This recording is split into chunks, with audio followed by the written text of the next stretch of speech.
You ask Tiger to solve. This deals with linear equations with one unknown.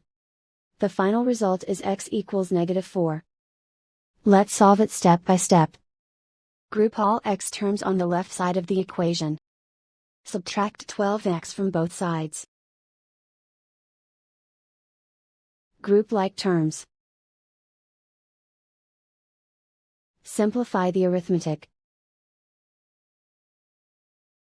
Group like terms. Simplify the arithmetic.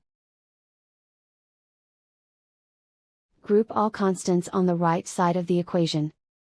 Add 7 to both sides. Simplify the arithmetic.